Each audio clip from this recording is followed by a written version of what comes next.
So I knew, I think it was early 1974, I knew that we were going to go to Australia. So I thought, what's the point of going to school? I mean, I'm hanging out with these people, and then, and one of their friends, obviously, with, Mario O'Hara, was Lino Broca.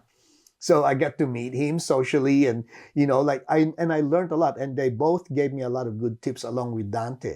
They were the ones who said, when you go to Australia, don't, if you love theater, if you love performing arts that much, keep at it. And, my first one was a musical when I was in year 11. And then I think at some point during that, performance, one of that night performances, somebody came up to us and said, oh, if you ever want to become professionals, just ring Crawford Productions one day, because they have, a thing. But, but one thing leads to another, and, you end up doing other stuff and, continuing school. But I was not very good at school. I was a 19-year-old growing up in St. Albans and long-term unemployed because I was a school dropout, walang pinag-aralan, and I was looking for work.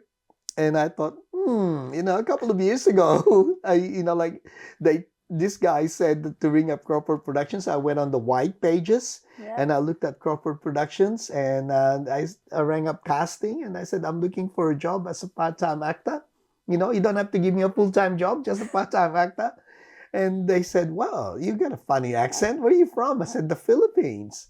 And they said, where's that?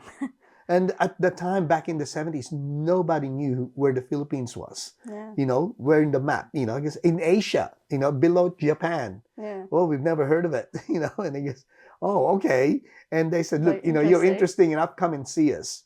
And then from there, they said, oh, you're Asian, you speak English really well. And I go, yeah, and we can understand you. How come you have a semi-American accent, So I made friends with them, and then they put me on their books, the casting. So I didn't have an agent.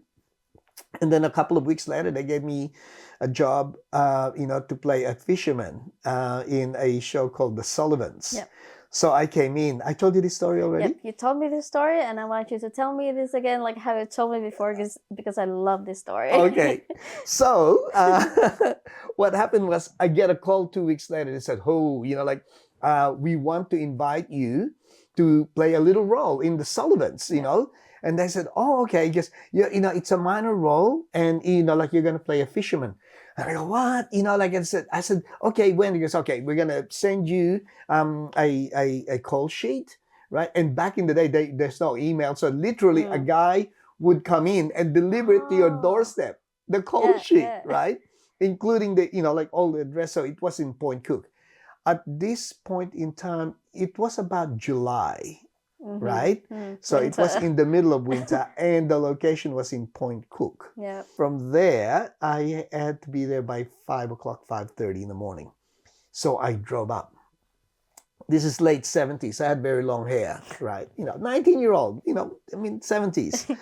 And I got there, and they said, oh, you go to, they had the caravans, and they guess you go to, to makeup. And oh, I'm going to get my makeup done. Anyway, I went to makeup, and then the girl said, okay, sit down. And it was like, the makeup chair. And then she started cutting my hair. And I go, what are you doing? Is we have to cut your hair. This is in the 40s. This is during World War II. You're a fisherman. Nobody had long hair back then. And, when you're 19 and you get told that we're going to cut your hair without notice. And she was doing it, and I started to cry because I thought, I didn't know this. I didn't sign up for this, And then she did it. And then, okay, now it's cut. So from very long hair, and then now from here, and I go, man, I was really down, but I said, okay, it's all right. I'm acting, it's a performance thing, right? And then now you can go to wardrobe. So you can imagine, I think it was like something like about 6 degrees, 7 degrees at the time. And I went out, with all my coat, and then they said, take everything off. Now, back in the day, this is like the wardrobe lady said, take off everything. So I go, what do you mean? Everything, down to your underpants. Just in front of her? Just in front of her. And I go, so I did. And then she goes, okay. And then I put this on. So it was a sarong. And then she tied up a sarong, right?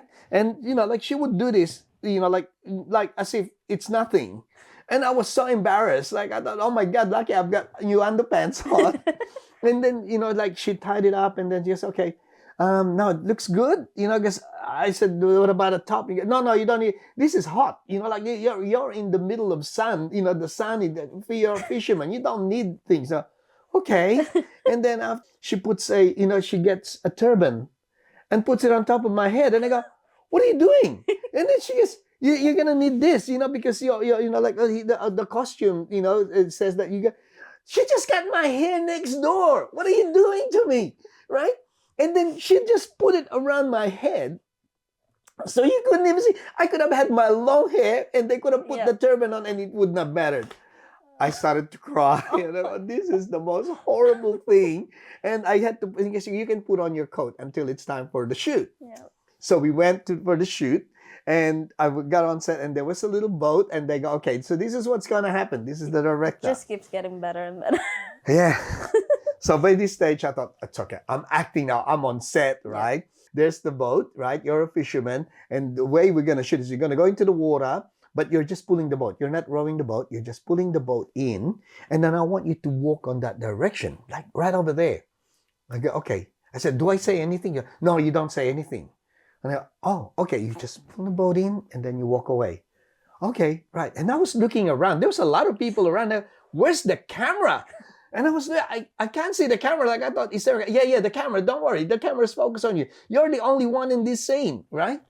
And I go, okay. So, right. Action. And I go like this, right? And keep walking. I did one take and they said, fantastic. That's it. Like you can rest now, and I said, what do you mean? Because, yeah, your scene is done. And I go, what? What do you mean my scene is done? That's it. We don't need you anymore.